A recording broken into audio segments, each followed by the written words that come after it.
Hello everyone, welcome to exam selection के online digital platform पर मैं सुनील एक बार फिर से आप सभी का हार्दिक स्वागत करता हूं। दोस्तों, अपनी लाइव टेस्ट सीरीज चल रही थी जेट आईसीआर बीएचयू एमपीपीएटी यूपी के टेट 2022 के लिए। जो स्टूडेंट तैयारी कर रहे हैं उनके लिए 2021 तक जो प्रश्न पूछे गए हैं वो सभी महत्वपूर्ण प्रश्न मैं आपको इस सुपरफास्ट टेस्ट सीरीज में सॉल्व करवाता हूं। तो पहली बार जुड़े हो तो प्लीज़ चैनल को सब्सक्राइब कर लीजिए, वीडियो को लाइक कर दीजिए। फिर शुरू करते हैं आज का हमारा रोमांचक सफर। तो चलिए शुरू करते हैं। क्वेश्चन नंबर फर्स्ट की तरफ बढ़ते हैं। देखिए, क्वेश्चन नंबर फर्स्ट है यहाँ पर, सोइल सिकनेस का संबंध किस फसल से है। जवाब देना है आपको, सोइल सिकनेस का संबंध किस फसल से है। कमेंट करके बताना है। बिल्कुल सभी का बहुत बहुत हार्दिक स्वागत करता हूँ मैं। यहाँ पर बताना है सोइल सिकनेस का संबंध किस फसल से है। बिल्कुल, जो बच्चे जुड़े हैं सभी का बहुत बहुत हार्दिक स्वागत है। सोइल सिकनेस का संबंध बताना है बेटा, सोइल सिकनेस का संबंध किस फसल से है। शेयर कर दीजिए बेटा एक बार इसको। बिल्कुल, यहाँ पर अगर अपन राइट आंसर की बात करें तो सोइल सिकनेस जो है, सोइल सिकनेस का संबंध किससे है। सोइल सिकनेस का संबंध है आपके ऑप्शन नंबर ए यानी कि ज्वार से। अधिकतर बच्चे इसका ऑप्शन नंबर ए या बी जवाब देते हैं। यहाँ पर राइट आंसर की बात करें तो ज्वार इसका राइट आंसर हो जाएगा।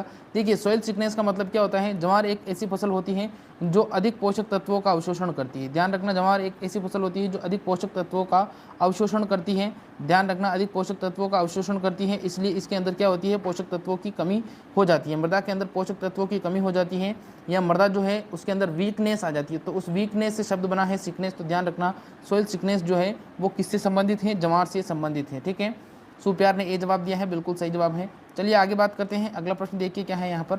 अगला प्रश्न यहाँ पर दिया गया है, हरित क्रांति में सर्वाधिक उत्पादन देने वाली किस्म है। जवाब देना है, हरित क्रांति के अंदर गेहूं की ऐसी कौन सी किस्म है जिसने सर्वाधिक उत्पादन दिया था या सबसे अच्छा योगदान दिया था। कल से बेटा अपना जो समय है वो 7 बजे ही रहेगा, है ना। कल से अपना जो समय है वो 7 बजे ही रहेगा। बिल्कुल, रोजाना शाम को 7 बजे अपनी लाइव टेस्ट सीरीज स्टार्ट होगी। थोड़ा एक दो दिनों से थोड़ा लफड़ा चल रहा है। सुप्यार ने इसका सी जवाब दिया है। बिल्कुल, यहाँ पर राइट आंसर की बात करें तो यहाँ पर हरित क्रांति में सर्वाधिक योगदान जो दिया था वो ऑप्शन नंबर बी यानी कि HD 2329 वैरायटी ने दिया था। बात करें HD 2329 किसकी थी, तो HD 2329 जो वैरायटी थी वो आपके गेहूँ की थी। ठीक है, चलिए आगे बात करते हैं। अगला प्रश्न देखिए क्या है यहाँ पर। अगला प्रश्न यहाँ पर पूछा गया है, देखिए कि SRI पद्धति किस फसल से संबंधित है। कमेंट करके आपको बताना है SRI पद्धति किस फसल से संबंधित है।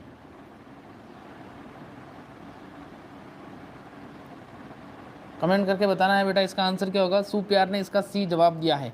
यहाँ पर अपन राइट आंसर की बात करें तो इसका राइट आंसर क्या हो जाएगा, ऑप्शन नंबर सी इसका राइट आंसर हो जाएगा। SRI जो है मूलचंद चौहान लिखते हैं, ऑप्शन नंबर सी नहीं, मूलचंद चौहान ये मंचिली पता नहीं क्या नाम, मंचीलाल।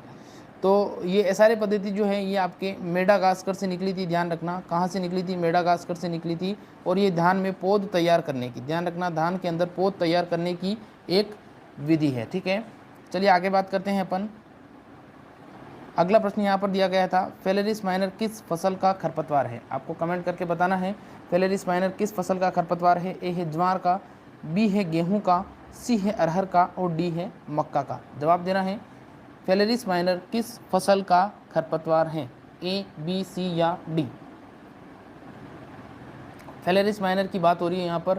फेलेरिस माइनर का सुप्यार ने बी जवाब दिया है। राइट आंसर की बात करें तो फेलेरिस माइनर जो है वो गेहूं का खरपतवार है। थोड़ा सा आपको एक इमेज के माध्यम से दिखाना चाहूँगा, ये आपका फेलेरिस माइनर है। ध्यान रखना, फेलेरिस माइनर को अपन और किस नाम से जानते हैं, इसको अपन गेहूं सा के नाम से भी जानते हैं, या गेहूं का मामा भी इसे बोला जाता है, या आप कह सकते हो इसे गुल्ली डंडा भी बोलते हैं। ये जो है ये नकलची खरपतवार है। किसका नकलची खरपतवार है, गेहूं का नकलची खरपतवार है। ध्यान रखना, गेहूं का नकलची खरपतवार है। बिल्कुल, चलिए आगे बात करते हैं अपन। अगला देखिए क्या है यहाँ पर। अगला प्रश्न यहाँ पर पूछा गया है, बीज ओज बीज के किस गुण से संबंधित है। जवाब देना है, बीज ओज बीज के किस गुण से संबंधित है। रामनिवास प्रजापति लिखते हैं हेलो सर। मोनू सिंह लिखते हैं जय जवान जय किसान सर। बिल्कुल, बहुत बहुत हार्दिक स्वागत करता हूँ। देखिए बच्चों, अपना जो समय है वो मैंने चेंज कर दिया है क्योंकि 8 बजे 8:30 बजे बहुत लेट हो जाता है, बच्चे फ्री नहीं हो पाते हैं। इसलिए कल से अपना जो क्लास का टाइम है वो 7 से 8 रहेगा। ठीक है, 7 से 8 ही रहेगा। अब इस किसी भी प्रकार का कोई बदलाव नहीं होगा। चलिए आगे बात करते हैं। अजय बेरवा ने इसका ए जवाब दिया है। यहाँ पर राइट आंसर की अगर बात करें तो ऑप्शन नंबर सी इसका राइट आंसर हो जाएगा। जो बीज ओज है बीज के क्रियात्मक स्वास्थ्य से संबंधित है, यानी कि जो बीज जितना ओजपूर्ण होगा वो उतना ही स्वस्थ होगा और वो उतना ही जल्दी सुरक्षित होगा या उतना ही जल्दी अंकुरित होगा। ठीक है, चलिए आगे बात करते हैं। अगला प्रश्न देखिए क्या है यहाँ पर। अगला प्रश्न यहाँ पर दिया गया है, मृदा क्षरण की वह अवस्था जो किसान की मृत्यु कहलाती है। जवाब देना है, मनीषा ने इसका सी जवाब दिया है। बिल्कुल बेटा, सभी का बहुत बहुत हार्दिक स्वागत करता हूँ। आपको कमेंट करके बताना है मृदा क्षरण की वह अवस्था जो किसान की मृत्यु कहलाती है, किसान की मृत्यु कहलाती है। कमेंट करके बताना है बेटा इसका आंसर क्या होगा। बिल्कुल, यहाँ पर अगर अपन राइट आंसर की बात करें तो इसका राइट आंसर क्या हो जाएगा। अधिकतर बच्चे इसका ए और बी जवाब देते हैं। जतिन लांगुरिया इसका ए जवाब देते हैं, यहाँ पर ए इसका राइट आंसर हो जाएगा, परत क्षरण। अब अपन थोड़ा एक इमेज के माध्यम से समझते हैं इसका आंसर क्या होगा। देखिए ये आपके क्या है, ये मृदा क्षरण जो है, मृदा क्षरण कुछ इस प्रकार होता है और इसमें यहाँ पर आपको दिखाई दे रहा होगा ये परत के रूप में मृदा की, खेत की जो मृदा है वो बह रही है, क्योंकि ऊपरी जो परत होती है उसमें जो पोषक तत्व होते हैं उन पोषक तत्वों की मात्रा क्या होती है, उन पोषक तत्वों की मात्रा अधिक होती है। इसलिए जब ऊपरी परत के रूप में पोषक तत्वों का ह्रास होता है तो इसे अपन ये बोल सकते हैं कि जो सभी पोषक तत्व हैं वो बहकर निकल जाते हैं और सभी पोषक तत्व बहकर निकल जाने के बाद में वो जो मृदा है वो बहुत कम उपजाऊ रह जाती है, इसीलिए इसे किसान की मृत्यु के नाम से जानते हैं। मनीषा, बिल्कुल मनीषा जी, बहुत बहुत हार्दिक स्वागत करता हूं आपका। बिल्कुल पीडीएफ भी आपको मिल जाएगी बेटा। अगला प्रश्न यहाँ पर पूछा गया है, गर्डल बीटल किस फसल का मुख्य कीट है। जवाब देना है बेटा, गर्डल बीटल किस फसल का मुख्य कीट है। गौरव देवड़ा लिखते हैं, जोधपुर की पावनदरा से आपको प्रणाम गुरुजी। बिल्कुल गौरव देवड़ा, बहुत बहुत हार्दिक स्वागत करता हूँ। गौरव देवड़ा ने इसका डी जवाब दिया है। जतिन लांगुरिया इसका डी जवाब देते हैं। बिल्कुल, यहाँ पर राइट आंसर की बात करें तो जो गर्डल बीटल है वो आपके सोयाबीन का कीट है। गर्डल बीटल जो है सोयाबीन का कीट है। थोड़ा आपको एक इमेज के माध्यम से बताना चाहूँगा मैं। देखिए ये जो आपका कीट है ये आपका गर्डल बीटल है। ध्यान रखना, अगर आपसे पूछ ले तो गर्डल बीटल जो है किसका कीट है तो गर्डल बीटल सोयाबीन का है। ये आपके सुपरवाइज़र के अंदर भी एक बार पूछा गया था और गर्डल बीटल जो है कुछ इस प्रकार का दिखाई देता है और सोयाबीन की फसल को सर्वाधिक नुकसान पहुंचाता है। चलिए आगे बात करते हैं। अगला प्रश्न यहाँ पर दिया गया है, एरेकिस हाइपोजिया में एरेकिस किस भाषा का शब्द है। अब आपको जवाब देना है, एरेकिस हाइपोजिया में एरेकिस किस भाषा का शब्द है।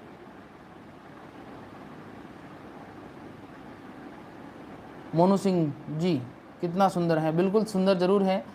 शुभ संध्या सर, बिल्कुल बिल्कुल मोनू सिंह, बहुत बहुत हार्दिक स्वागत करता हूँ। यहाँ पर जवाब देना है एरिकिस हाइपोजिया। गौरव इसका सी जवाब देते हैं। यहाँ पर राइट आंसर की बात करें सर जतिन लांगुरिया है, लुंगरिया है। बिल्कुल बिल्कुल, बहुत बहुत हार्दिक स्वागत करता हूँ। सी, यहाँ पर राइट आंसर की बात करें तो राइट आंसर इसका डी हो जाएगा। एरिकिस हाइपोजिया जो है वो किसका नाम है, वो आपके मूंगफली का वैज्ञानिक नाम है। ध्यान रखना, मूंगफली का वैज्ञानिक नाम है और मूंगफली जो है उस मूंगफली में जो एरेकिस शब्द है वो ग्रीक भाषा से बना हुआ शब्द है। रामनिवास प्रजापति, अधिकतर बच्चे इसका सी जवाब देते हैं लेकिन इसका राइट आंसर डी हो जाएगा। आगे बात करते हैं अपन। अगला देखिए क्या है यहाँ पर। अगला प्रश्न यहाँ पर, राजस्थान का प्रथम केवीके कब स्थापित हुआ था, बताना है आपको। और अभी वर्तमान में कितने केवीके हैं राजस्थान के अंदर, ये भी आपको कमेंट करके बताना है। देखते हैं, देखिए किसको आता है। मुंशी चौहान लिखते हैं option number C. Amit Kumar ने ए, सुप्यार जतिन ने बी जवाब दिया है। मोनू सिंह इसका 5 जवाब देते हैं। देखिए यहाँ पर राइट आंसर की बात करें तो इसका राइट आंसर हो जाएगा 1976। अगर भारत के संदर्भ में बात करें तो भारत का तो सबसे पहला जो खोला था वो 1974 में खुला था और राजस्थान के संदर्भ में बात करें तो 1976 में खुला था। ठीक है, कहाँ खुला था तो फतेहपुर सीकर के अंदर खुला था। ध्यान रखना, फतेहपुर सीकर के अंदर खुला था पहला केवीके। और वर्तमान के अंदर अगर अपन बात करें तो वर्तमान में राजस्थान के अंदर जो केवीके हैं, राजस्थान की बात कर रहा हूँ बेटा, भारत की बात नहीं कर रहा हूँ चौहान जी, तो राजस्थान के अंदर 47 केवीके हैं। ध्यान रखना, कितने केवीके हैं, 47 केवीके हैं वर्तमान में। हो सकता है आपकी किताबों में 44 लिखे हुए होंगे बेटा, वो पुराना डाटा है। वर्तमान डाटा के अकॉर्डिंग 47 है ना। चलिए आगे बात करते हैं। अगला प्रश्न देखिए क्या है यहाँ पर। अगला प्रश्न यहाँ पर दिया गया है, गेहूं की मुख्य सिंचाई क्रांतिक अवस्था कौन सी होगी। ऑप्शन नंबर ए है आपका बुआई पर, बी है आपका अंकुरण पर, सी है 21 दिन पर और डी है 42 दिन पर। अब आपका समय जो है बेटा वो चेंज नहीं होगा, अब यही रहेगा 7 बजे रोजाना, ठीक शाम को 7 बजे आपकी लाइव टेस्ट सीरीज लगेगी, उसका हिस्सा आप बन सकते हो। पीडीएफ भी आपको मिल जाएगी और पीडीएफ बिल्कुल आपको इस फॉर्मेट में मिलेगी, पेपर के फॉर्मेट में ही मिलेगी, जिसको आप अपने फ़ोन से भी आराम से 1-2 बार वापस से प्रैक्टिस कर सकते हो। अधिकतर बच्चे इसका जवाब देते हैं बी, कुछ ही जवाब देते हैं। राइट आंसर की बात करें तो इसका राइट आंसर क्या हो जाएगा 21 दिन। 21 दिन या इसको अपन CRI स्टेज के नाम से भी जानते हैं। जो CRI स्टेज हैं इसको अपन हिंदी में अगर बात करें तो इसको शीर्ष जड़ फुटान के नाम से जानते हैं, है ना। तो इसको शीर्ष जड़ फुटान के नाम से भी जाना जाता है। तो ये प्रश्न भी आपसे पूछा जा सकता है, ठीक है, वेरी इंपॉर्टेंट है। इसके अलावा बात करें सिंचाई की तो जो गेहूँ है उसकी जो जलमांग होती है वो होती है 450 से 650 mm, है ना। जो जलमांग होती है वो 450 से 650 mm होती है। ये ध्यान रखना, ज्वार की भी यही होती है बेटा, ध्यान रखना। आगे बात करते हैं अपन अगला, देखिए क्या है अगला प्रश्न यहाँ पर पूछा गया है, गेहूं की देरी से बुआई करने पर बीज दर कितनी रखी जाती है। गेहूं की अगर देरी से बुआई करनी है तो देरी से बुआई करने पर बीज दर हमें कितनी रखी जाती है। जवाब देना है आपको, इसका आंसर क्या होगा। Option number A 80 kilogram, B 100 kilogram, C है 120 किलोग्राम और डी है 140 किलोग्राम। जवाब देना है, इसका आंसर क्या होगा बेटा। अगर आपसे पूछा जाता है कि गेहूँ की आपको देरी से बुआई करनी है तो कितनी बीज दर का इस्तेमाल करोगे। जतिन ने इसका 125 किलोग्राम, मोनी सिंह 100 जवाब देते हैं। बिल्कुल, यहाँ पर ये जो प्रश्न है ये जेट के अंदर भी आया हुआ है। अगर आपसे पूछता है सामान्य बीज दर, तो सामान्य या समय पर बुआई करनी है तो 100 किलोग्राम, और अगर आपसे पूछता है कि देरी से बुआई करनी है या असिंचित क्षेत्र में, असिंचित क्षेत्र में, सिंचित क्षेत्र में बुआई करनी है, तो आपको हमेशा जो बीज दर इस्तेमाल करते हैं वो 20% बीज दर अधिक इस्तेमाल करते हैं। तो 20% के हिसाब से यहाँ पर ऑप्शन नंबर सी जो है वो इसका राइट आंसर हो जाएगा। तो ध्यान रखना 120 किलोग्राम। आगे बात करते हैं अपन अगला, देखिए क्या है अगला प्रश्न यहाँ पर पूछा गया है, जीरा का उत्पत्ति स्थान क्या है। जवाब देना है, जीरा का उत्पत्ति स्थान क्या होगा। ऑप्शन नंबर ए है मिस्र, बी है ईरान, सी है अफ्रीका और डी है भारत। गौरव देवड़ा सी जवाब देते हैं, हेतराम चौहान ने सी जवाब दिया है इसका, अमित कुमार इसका ए जवाब देते हैं, अधिकतर बच्चे इसका सी और कुछ बच्चे इसका ए जवाब देते हैं। गौरव देवड़ा ने मिस्र जवाब दिया। बिल्कुल, मिस्र की अगर अपन राइट आंसर की बात करें तो इसका राइट आंसर ऑप्शन नंबर ए हो जाएगा, मिस्र, है ना। मिस्र इसका राइट आंसर हो जाएगा। मिस्र को आप किस नाम से जानते हैं। मिस्र को अपन इजिप्ट के नाम से भी जानते हैं ना, मिस्र को इजिप्ट के नाम से भी जानते हैं। और ये और किसका उत्पत्ति स्थान है, वैसे तो 2-4 फसलें और हैं, लेकिन बरसीम का आपको ध्यान रखना है ना। बरसीम जो है, बरसीम को इसीलिए अपन इजिप्शियन क्लोवर के नाम से भी जानते हैं। मोनू सिंह जी कोई दिक्कत नहीं है, पेपर तो चलते रहते हैं, आपको जेट पर फोकस करना है ना। क्या फ़ायदा अगर आपने 12th के अंदर आपने अगर 99% बना लिए, ये कोई काम नहीं आएगा। जब तक आपका जेट में सिलेक्शन नहीं होगा तो ये 99% आपके किसी भी काम नहीं आएंगे, ठीक है। आगे बात करते हैं अपन अगला, देखिए क्या है अगला प्रश्न यहाँ पर पूछा गया है, कौन सी फसल नॉन टिलर प्लांट कहलाती है। जवाब देना है, कौन सी फसल नॉन टिलर प्लांट कहलाती है। प्रदीप कुमार लिखते हैं ऑप्शन नंबर डी, मनीषा ने इसका जवाब दिया है इजिप्ट।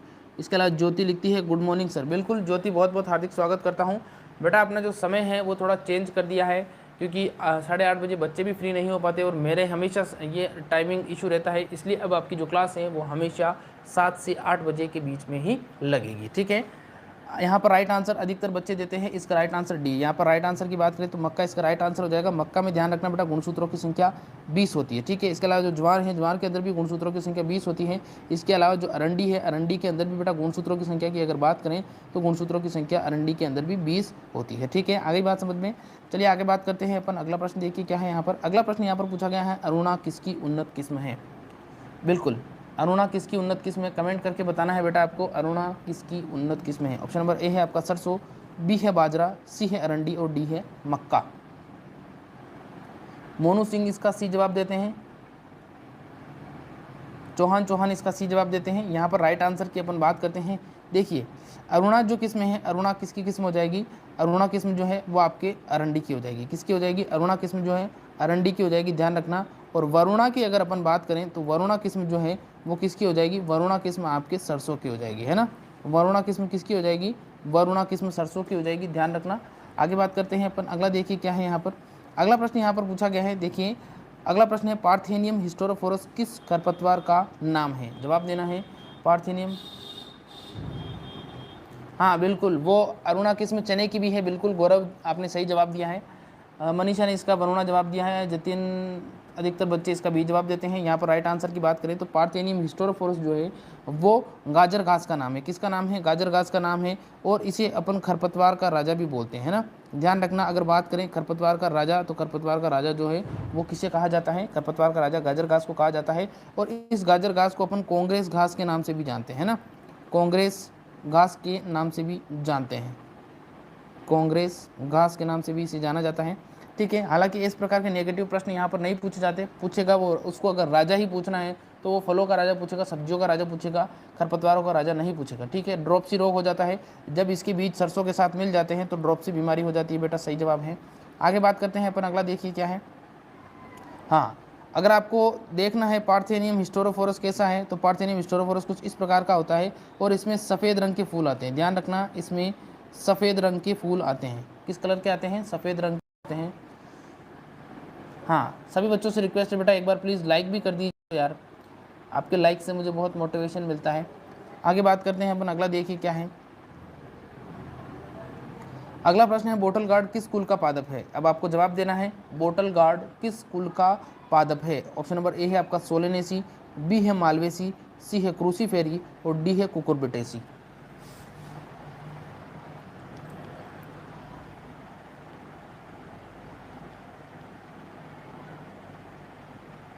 कमेंट करके बताना है आपको इसका आंसर क्या होगा। बिल्कुल, यहाँ पर राइट आंसर की अगर अपन बात करें तो इसका राइट आंसर क्या हो जाएगा। अधिकतर बच्चे इसका जवाब देते हैं कुकुरबिटेसी, तो राइट आंसर इसका कुकुरबिटेसी इसका राइट आंसर हो जाएगा। बोटल गार्ड जो है वो कुकुरबिटेसी कुल का प्लांट है। ये इसे अपन कुष्मांड कुल के नाम से भी जानते हैं, है ना, इसे अपन कुष्मांड कुल के नाम से भी जानते हैं। ये ध्यान रखना बेटा, ये इंपॉर्टेंट चीज़ है। ये क्या है, ये सब्जियों का सबसे बड़ा कुल है। क्या है, सब्जियों का सबसे बड़ा कुल है, ये ध्यान रखना, सबसे ज़्यादा सब्जियाँ इसी में आती है। और बात करते हैं बोटल गार्ड, बोटल गार्ड किसे बोलते हैं। बोटल गार्ड अपन लौकी को बोलते हैं, जिसकी पहली किस्म थी पूसा मेघदूत, है ना। पहली किस्म क्या थी, पहली किस्म थी पूसा मेघदूत, ठीक है, पूसा मेघदूत इसकी पहली किस्म थी। आगे बात करते हैं अपन, अगला देखिए क्या है यहाँ पर। अगला प्रश्न यहाँ पर पूछा गया है पूसा सावनी। अगला प्रश्न है पूसा सावनी किसकी उन्नत किस्म है। जवाब देना है बेटा पूसा सावनी किसकी उन्नत किस्म है। प्रदीप कुमार लिखते हैं ऑप्शन नंबर 4। यहाँ पर राइट आंसर की बात करें पूसा सामने की, तो कमेंट करके बताना है बेटा इसका आंसर क्या होगा। और एक बार लाइक कर दो यार, लाइक कर दो एक बार जल्दी से। पूसा सावनी, बिल्कुल, पूसा संदेश भी लौकी की है। अधिकतर बच्चे इसका जवाब देते हैं ऑप्शन नंबर ए। यहाँ पर राइट आंसर की बात करें तो राइट आंसर क्या हो जाएगा, राइट आंसर हो जाएगा इसका ऑप्शन नंबर ए भिंडी। भिंडी भिंडी की किस्में ध्यान रखना। अब बात करते हैं एक आपके वर्षा किस्म है, एक आपके वर्षा उपहार किस्म है ना, अभी पूछा गया था, ध्यान रखना। वर्षा उपहार, एक आपके आधुनिक, है ना, एक अर्का अनामिका, एक पांचाली, ये सारी की सारी किस्में जो हैं, ये सारी की सारी किस्में किसकी हैं, सारी की सारी किस्में भिंडी की है बेटा, ध्यान रखना, ठीक है। आगे बात करते हैं अपन। अगला प्रश्न यहाँ पर दिया गया है टमाटर की सामान्य बीज दर कितनी होती है। यहाँ पर आपको सामान्य बीज दर बतानी है, संकर नहीं बतानी है। सामान्य बीज दर बतानी है, संकर बीज दर नहीं बतानी है। सामान्य बीज दर का जवाब देना है आपको। सामान्य बीज दर कितनी होती है, option number A, option number B, C या डी। हाँ, वर्षा उपहार भिंडी की है बेटा, बिल्कुल सही जवाब है। हेतराम ने इसका ये जवाब दिया है, जतिन है, सुप्यार है, अमित है, गौरव देवड़ा है, हेतराम, बिल्कुल, रामनिवास। यहाँ पर राइट आंसर की अगर अपन बात करें तो इसका राइट आंसर क्या हो जाएगा। टमाटर की सामान्य बीज दर की बात करें तो जो टमाटर की सामान्य बीज दर होती है वो आपके होती है ऑप्शन नंबर 4, इसका राइट आंसर हो जाएगा 400 से 500 किलो, 400 से 500 ग्राम है, ध्यान रखना बेटा, किलोग्राम नहीं है, 400 से 500। बैंगन की भी लगभग यही होती है। और शंकर की अगर अपन बात करें तो जो शंकर बीज दर होती है वो होती है आपकी 100 से 150 ग्राम, ठीक है। आगे बात करते हैं अपन, अगला प्रश्न देखिए क्या है यहाँ पर। अगला प्रश्न यहाँ पर दिया गया है टोमेंटाइन नामक विषैला पदार्थ किस में पाया जाता है। जवाब देना है टोमेंटाइन नामक विषैला पदार्थ किस फसल में पाया जाता है। ऑप्शन नंबर ए है आपका बैंगन, बी है मिर्च, सी है टमाटर और डी है आलू। टोमेंटाइन नामक विषैला पदार्थ किस में पाया जाता है, ए, बी, सी या डी। गौरव देवड़ा ने इसका टमाटर जवाब दिया है, बिल्कुल टमाटर इसका राइट आंसर हो जाएगा। टमाटर इसका राइट आंसर हो जाएगा। इसको अपन गरीब का संतरा के नाम से भी जानते हैं ना, इसको गरीब का संतरा के नाम से भी जाना जाता है। और इसके अंदर टोमेंटाइन पाया जाता है। आलू की बात करें तो आलू में सोलेनिन पाया जाता है। आलू में क्या पाया जाता है, सोलेनिन पाया जाता है। और बैंगन की बात करें तो इसमें सोलोसेडीन पाया जाता है ना, सोलोसेडीन तत्व पाया जाता है। आगे बात करते हैं अपन। अगला प्रश्न यहाँ पर दिया गया है बैंगन की सर्वाधिक उपज देने वाली किस्म कौन सी है। अब आपको जवाब देना है बैंगन की सर्वाधिक उपज देने वाली किस्म कौन सी है। हेतराम चौहान जी लिखते हैं विटामिन सी। यहाँ पर ऑप्शन नंबर ए है आपका अर्का नवनीत, बी है पंत ऋतुराज, सी है हिसार जामुनी और डी है पूसा बिंदु। ज्योति सैनी ने बी जवाब दिया है, सुप्यार इसका सी जवाब देती है। बेटा यहाँ पर पूछा गया है कि बैंगन की सर्वाधिक उपज, तो बैंगन की सर्वाधिक उपज की बात करें, गौरव देवड़ा लिखते हैं ओलियोरेजिन। यहाँ पर राइट आंसर हो जाएगा अर्का अवनीत।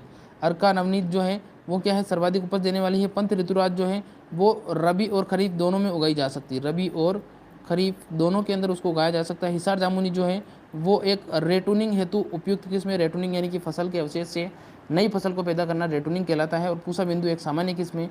ठीक है, आगे बात समझ में, बिल्कुल ओलियोरेजिन मिर्च से ही निकाला जाता है। और इसके अलावा मिर्च के अलावा आपका ये होता है मेथी के अंदर। अगला प्रश्न यहाँ पर है, आलू का ब्लैक हार्ट का एक विकार किस तत्व की कमी से होता है? जवाब देना है आपको, किस तत्व की कमी से होता है या किस कारण होता है ब्लैक हार्ट या काला हृदय? ज्योति सैनी इसका बी जवाब देती है, गौरव देवड़ा इसका सी जवाब देते हैं, मनीषा ने ए जवाब दिया है, हेतराम लिखते हैं डी, सोनू लिखते हैं इसका सी जवाब, सुप्यार ने बी जवाब दिया। यहाँ पर राइट आंसर की बात करें, राइट आंसर क्या हो जाएगा? राइट आंसर हो जाएगा ऑप्शन नंबर बी, यानी कि ऑक्सीजन की कमी से। अब थोड़ा सा आपको समझना है किस प्रकार से होता है। ये देखिए, ये जो है, ये जब आप आलू को काटते हो तो आलू को जब काटते हो तो उसके अंदर से कुछ इस प्रकार का दिखाई देता है, कुछ इस प्रकार का आपको दिखाई देता है। इसे अपन ब्लैक हार्ट के नाम से जानते हैं। ये क्यों होता है? जब आलू का भंडारण किया जाता है, तो आलू का जब भंडारण किया जाता है तो भंडारण के समय अगर O2 की कमी हो जाती है या ऑक्सीजन की कमी हो जाती है, तो इसके कारण क्या होता है, अंदर वाला जो पदार्थ है वो काला हो जाता है, अंदर वाला जो पदार्थ है वो काला हो जाता है। और जब अपन बाहर से तो आलू जो जब अपन देखते हैं तो सही दिखाई देता है, लेकिन अंदर से वो क्या हो जाता है, काला हो जाता है। और इसे ही अपन किस नाम से जानते हैं? इसे ही अपन ब्लैक हार्ट के नाम से जानते हैं, जो सिर्फ और सिर्फ आलू के अंदर होता है। आगे बात करते हैं, एक और पिक्चर के माध्यम से दिखाना चाहूँगा। इसके अंदर दिखाई दे रहा है, लेकिन इसके अंदर थोड़ा कम दिखाई दे रहा है। ठीक है, इसके अंदर थोड़ा कम दिखाई दे रहा है, लेकिन इसके अंदर भी होता है। आगे बात करते हैं, अगला देखिए क्या है यहाँ पर। अगला प्रश्न है यहाँ पर, आलू का कंद बनने हेतु उपयुक्त तापमान कितना तापमान आवश्यक है? आलू का कंद बनने के लिए आप लोगों को बता दूं मैं, आलू का जो कंद होता है वो उसका कौन सा हिस्सा होता है? तना वाला हिस्सा होता है ना, तना वाला हिस्सा होता है। आलू क्या है? एक तना है। अधिकतर बच्चे इसका जवाब देते हैं, ज्योति है, हेतराम है, सॉरी सर जी, बिल्कुल हेतराम जी कोई दिक्कत नहीं है। अधिकतर बच्चे इसका जवाब देते हैं ऑप्शन नंबर बी। बिल्कुल राइट आंसर की बात करें तो 18 डिग्री सेल्सियस इसका राइट आंसर हो जाएगा। 18 डिग्री सेल्सियस, या कहीं कहीं लिखा होता है 17 से 18, है ना, तो 18 डिग्री या 17 से 18 बिल्कुल इसका राइट आंसर हो जाएगा। ठीक है, आगे बात करते हैं अपन। अगला देखिए क्या है यहाँ पर। अगला प्रश्न है यहाँ पर, मिर्च की फसल का मुख्य कीट बताना है आपको। ऑप्शन नंबर ए है आपका थ्रिप्स, बी है हाड़ा बीटल, सी है एपिलेक्ना बीटल और डी है गर्डल बीटल। ए, बी, सी या डी? थ्रिप्स, हाड़ा बीटल, एपिलेक्ना बीटल या गर्डल बीटल? मिर्च की फसल का मुख्य कीट। गौरव ने इसका थ्रिप्स जवाब दिया है। राइट आंसर की अगर अपन बात करें तो इसका राइट आंसर क्या हो जाएगा? ए इसका राइट आंसर हो जाएगा। थ्रिप्स जो है वो मिर्च के अलावा आपका प्याज जो है, प्याज का भी कीट है। ध्यान रखना, मिर्च जो है, मिर्च के अलावा प्याज का भी कीट है। हार्डा बीटल और एपिलेक्ना बीटल ये दोनों एक ही फसल के नाम हैं, और ये आप दोनों एक ही कीट के नाम हैं। और ये आपके टमाटर या बैंगन में अधिकतर लगते हैं। वैसे तो सोलेनेसी में सभी में लगते हैं, लेकिन टमाटर और बैंगन में ये ज़्यादा लगते हैं। आगे बात करते हैं अपन। अगला देखिए क्या है यहाँ पर। अगला प्रश्न यहाँ पर पूछा गया है, स्वीट बनाना एक उपयुक्त किस्म है? जवाब देना है, स्वीट बनाना किसकी उन्नत किस्म है? ए है आपका केला, बी है मिर्च, सी है बेल पेपर और डी है कोई नहीं।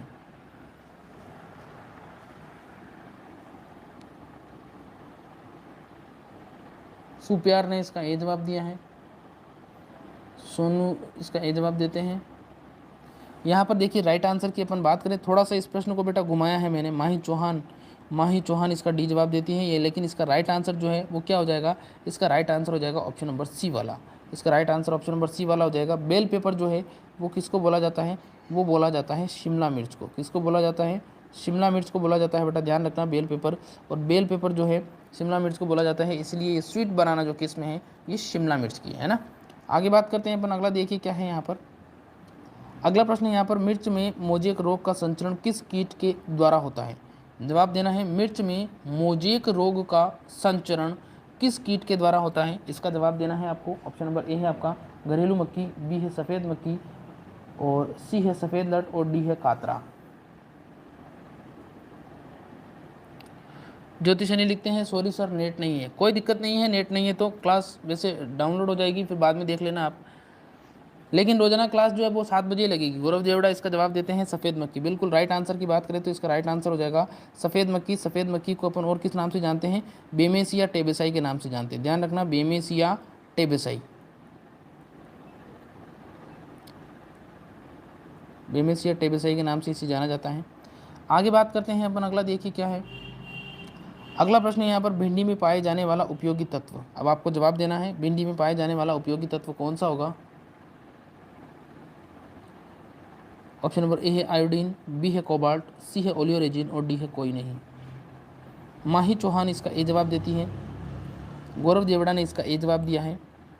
देखिए यहाँ पर अगर अपन राइट आंसर की बात करें तो इसका राइट आंसर क्या हो जाएगा, इसका राइट आंसर हो जाएगा ऑप्शन नंबर ए आयोडीन, है ना। राइट आंसर क्या हो जाएगा, आयोडीन इसका राइट आंसर हो जाएगा। भिंडी में पाया जाने वाला उपयोगी तत्व कौन सा है, भिंडी में पाया जाने वाला उपयोगी तत्व है आयोडीन, ठीक है।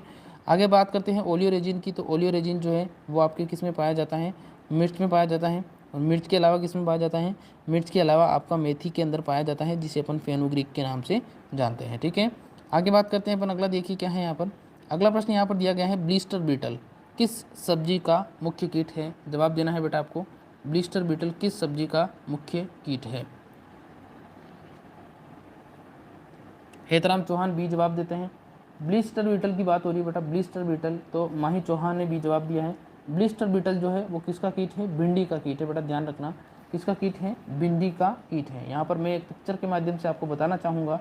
ये देखिए, ये कुछ इस प्रकार का दिखाई देता है, ये कुछ इस प्रकार का दिखाई देता है, और ये आपको यहाँ पर भिंडी भी दिखाई दे रही होगी, ये भिंडी भी आपको यहाँ पर दिखाई दे रही होगी। भिंडी आपके मालवेसी कुल का प्लांट है, ध्यान रखना मालवेसी कुल का प्लांट है, ठीक है। और ब्लिस्टर बीटल का पूछ ले तो भिंडी के अंदर होता है, ठीक है। चलिए आगे बात करते हैं अपन। पीडीएफ मिल जाएगी बेटा आपको, अभी क्लास खत्म होने के बाद में मैं टेलीग्राम चैनल पर डाल दूंगा। अगला है यहाँ पर, फूल गोभी का खाने योग्य भाग कौन सा है, कमेंट करके बताना है आपको। कर्ड, हेड, फ्लावर या सभी। मनीषा लिखती है जी सर। अमित कुमार ने बी जवाब दिया है। गौरव देवड़ा इसका ए, सुप्यार ए। यहाँ पर अपन राइट आंसर की बात करें तो इसका राइट आंसर क्या हो जाएगा, ऑप्शन नंबर ए इसका राइट आंसर हो जाएगा। फूल गोभी का जो खाने योग्य भाग है वो क्या कहलाता है, कर्ड कहलाता है ना। और पत्ता गोभी की अगर अपन बात करें तो जो पत्ता गोभी है उसका खाने योग्य भाग हेड कहलाता है, ठीक है। आगे बात करते हैं अपन अगला, देखिए क्या है यहाँ पर। अगला प्रश्न है यहाँ पर, फूल गोभी का फल का प्रकार। जवाब देना है आपको, फूल गोभी के फल का प्रकार क्या कहलाता है। ए है आपका कैप्सूल, बी है पेपो, सी है पॉम और डी है सिलिकुआ।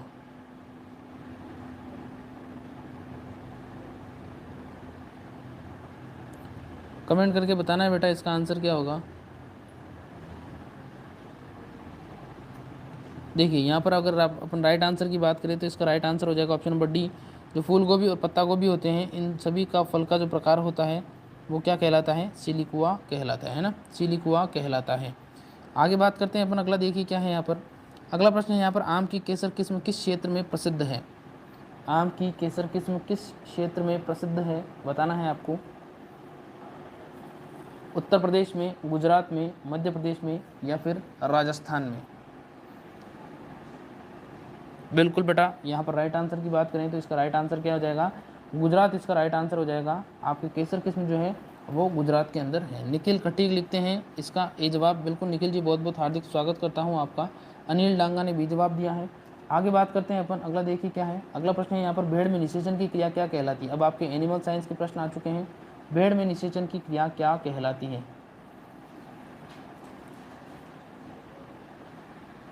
भेड़ में निषेचन की क्रिया, माही चौहान इसका बी जवाब देती हैं। बिल्कुल, भेड़ में निषेचन की क्रिया क्या कहलाती है, टपिंग कहलाती है। बाकी सारे जानवर जो हैं उनमें निषेचन की क्रिया क्या कहलाती है, सर्विंग कहलाती है। लेकिन भेड़ के अंदर आपसे पूछे तो भेड़ के अंदर आपका क्या हो जाएगा, ये हो जाएगा। और कपलिंग जो है वो आपके सुअर में होती है ना, जिसका संबंधित संस्थान है गुवाहाटी में। आगे देखिए अगला क्या है। अगला प्रश्न यहाँ पर, लोला किस नस्ल का दूसरा नाम है। सुप्यार, मनीषा, लोला। लोला की अगर अपन बात करें तो लोला जो है वो आपके किसका है, साहिवाल नस्ल का दूसरा नाम है, जिसका दूध सबसे मीठा होता है ना, जिसका दूध क्या होता है, सबसे मीठा होता है, ठीक है। आगे बात करते हैं अपन अगला, देखिए क्या है यहाँ पर। अगला प्रश्न यहाँ पर, सवाई चाल हेतु प्रसिद्ध गाय है। सवाई चाल हेतु प्रसिद्ध गाय है, मनीषा है, हेतराम चौहान है। अधिकतर बच्चे इसका राइट आंसर देते हैं। यहाँ पर राइट आंसर की अपन बात करें, देखिए इसका राइट आंसर क्या हो जाएगा। तो सवाई चाल के लिए कांकरेज, जो कांकरेज नस्ल होती है वो सवाई चाल के लिए अच्छी मानी जाती है। थोड़ा एक इमेज के माध्यम से दिखाना चाहूँगा। ये जो सवाई चाल है इसमें एक और लक्षण होता है, इसके जो सींग होते हैं वो बहुत बड़े और भारी होते हैं। ध्यान रखना, सींग जो होते हैं वो बहुत बड़े और भारी होता है। तो अगर आपसे पूछ ले सींग बड़े और भारी किसके होते हैं, तो सींग बड़े और भारी आपके इसी नस्ल के होते हैं, ठीक है। आगे बात करते हैं। अगला प्रश्न यहाँ पर है, गाय की राठी नस्ल का मूल स्थान बताना है आपको। गाय की राठी नस्ल का मूल स्थान कौन सा होगा।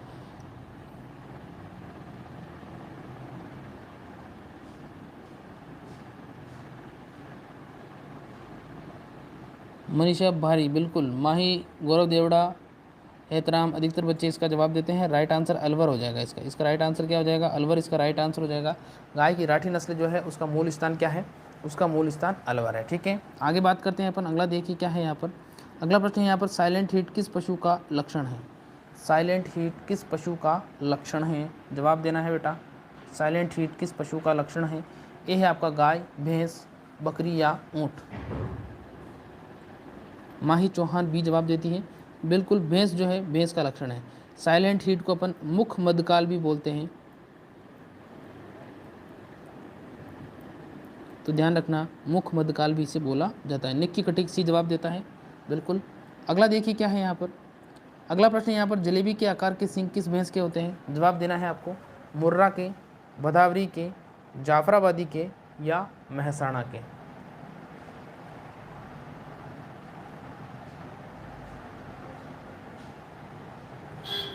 अधिकतर बच्चे इसका जवाब देते हैं मुर्रा। बिल्कुल, राइट आंसर की बात करें तो राइट आंसर इसका क्या हो जाएगा? मुर्रा जो होती है भैंस, मुर्रा के भैंस जो होते हैं, भैंस के जो सींग होते हैं वो जलेबी के आकार के होते हैं। कुछ इस प्रकार से दिखाई देते हैं। यहाँ पर देखिए, यहाँ पर दिखाई दे रहे होंगे आपको।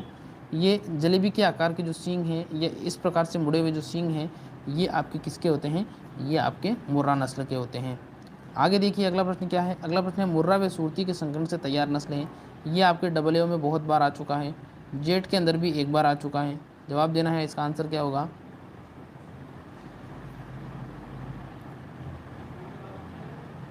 अनिल डांगा इसका सी जवाब देता है। बिल्कुल, राइट आंसर की बात करें तो महसाणा इसका राइट आंसर हो जाएगा।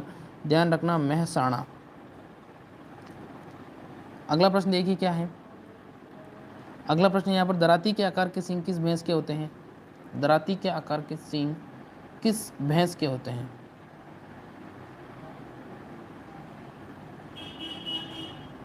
माही चौहान सी जवाब देती है। अनिल डांगा, गौरव देवड़ा, सोनू, ममता सैनी ने सी जवाब दिया है। बिल्कुल, यहाँ पर राइट आंसर इसका क्या हो जाएगा? राइट आंसर हो जाएगा सूरती। ठीक है, यहाँ पर देखिए पीछे रति रति आ रहा है दोनों में, इधर भी रति आ रहा है, रति, इधर भी रति आ रहा है, तो ध्यान रखना रति रति से आपको आइडिया लग जाएगा। ठीक है, आप लोगों को दिखा देता हूँ, कुछ इस प्रकार की दिखाई देती है। ये देखिए कुछ इस प्रकार की दिखाई देती है, जो सिकल शेप इसके क्या होते हैं? इसको अपन हिंदी में या इसको इंग्लिश में बोलते हैं सिकेल शेप। क्या बोलते हैं? सिकेल शेप इसको बोला जाता है। ठीक है, आगे बात करते हैं अपन। अगला प्रश्न देखिए क्या है यहाँ पर। अगला प्रश्न है, गाय की द्विप्रयोजनीय नस्ल। गाय की द्विप्रयोजनीय नस्ल कौन सी होगी? कमेंट करके आपको बताना है। और कल से जो अपनी क्लास है वो कल से अपनी क्लास 7 बजे ही होगी बेटा। ध्यान रखना, सभी बच्चों को आज बोल देना कि क्लास 7 बजे से रहेगी। ठीक है, अब मैं अपना टाइम चेंज नहीं करूँगा, 7 बजे से अपनी क्लासेस जो है वो कंटिन्यू लगेगी। ठीक है, और ये जो PDF है अभी मैं टेलीग्राम और व्हाट्सअप ग्रुप दोनों ही जगह डाल दूँगा। ठीक है, अगर अभी तक आपने टेलीग्राम और PDF जो व्हाट्सअप ग्रुप है अगर डाउनलोड नहीं किया है या ज्वाइन नहीं किया है, तो ये नंबर दे रहा हूँ मैं यहाँ पर, यहाँ जाकर आप व्हाट्सअप करना, आपको व्हाट्सअप ग्रुप में जोड़ दिया जाएगा। ठीक है, यहाँ पर बात करते हैं गाय की द्विप्रयोजनीय नस्ल की, तो जो द्विप्रयोजनीय नस्ल है वो थारपारकर इसका राइट आंसर हो जाएगा। ठीक है, स्क्रीनशॉट ले लीजिए एक बार इसका, और इस नंबर पर आपको क्या करना है? व्हाट्सअप करना है, ताकि मैं आपको व्हाट्सअप ग्रुप में ऐड कर दूंगा। एहतराम चौहान लिखते हैं, मैंने तो कर लिया। बिल्कुल, थैंक यू आप सभी लोगों का, और लाइक भी कर दो यार एक बार इसको। अगला प्रश्न देखिए क्या है यहाँ पर। अगला प्रश्न यहाँ पर दिया गया है, सर्वाधिक सींग कैंसर भैंस की किस नस्ल में होता है? सर्वाधिक सींग कैंसर भैंस की किस नस्ल में होता है?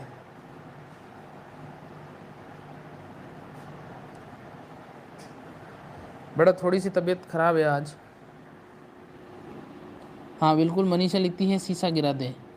माही चौहान ने डी जवाब दिया है। अनिल डांगा इसका जवाब देते हैं। यहाँ पर राइट आंसर की बात करें तो जो कांकरेज है, आप लोगों को पता है सबसे ज़्यादा बड़े सींग जो होते हैं वो कांकरेज के ही होते हैं, तो ध्यान रखना कांकरेज जो है, कांकरेज के अंदर क्या होता है? सींग कैंसर होता है ना, कांकरेज के अंदर सींग कैंसर होता है, ध्यान रखना। और ये आपकी आंसर की है।